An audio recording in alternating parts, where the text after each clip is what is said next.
তো দেখলাম এখানে যে বাচ্চাটা মানে মৃত অবস্থায় আছে। তো আজকে তো প্রচণ্ড বৃষ্টি হয়েছে, আজকে 3-4 দিন যাবতীয় প্রচণ্ড বৃষ্টি। তো বৃষ্টিতে এখানে রাস্তাগুলো প্রচণ্ড স্লিপারি, আর এটা একটু টিলার মধ্যে বাড়িটা। তো বাচ্চাটা খেলতে খেলতে মানে মা যা করলো আর কি, মা বাবার অনুসারে তো বাচ্চাটা নাকি তারা অনেকক্ষণ যাবত পাইতাছিল না যে যখন জল নাকি শুকাইলো, গ্রামের মানুষ কইলো জল নাকি শুকানোর পরে নাকি তারা দেখছে বাচ্চাটা ভাইসে উঠছে। ভাইসে উঠানোর পরে তারা বাচ্চাটা নিয়ে উঠছে। এর আগ পর্যন্ত বাবা মার কাছে কোনো খবরই নাই বাচ্চাটা কই আছে, ঘরে আছে না কোন ঘরে আছে, কারোর কাছে কোনো খবরই নেই।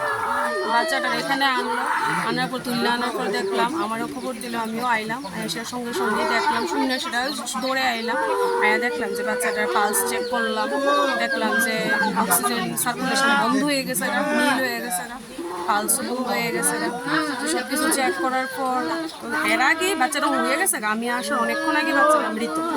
তো এখন তো যা দেখতেছি বাচ্চাটা জলে ডুবা শ্বাসরোধ হইয়া মারা গেছে। ঘটনাটা হয়েছে আনুমানিক, আমি জাস্ট একটা অনুমান করতেছি, মানে বাচ্চাটার ইয়ের দীক্ষা সেটা হইব 1.5 ঘন্টা তো হইব, জলে ডুবা মারা গেছে আর কি বাচ্চাটা। বাচ্চাটার নাম হলো ঋত্বিক দেব বর্মা, 4.5 বছর।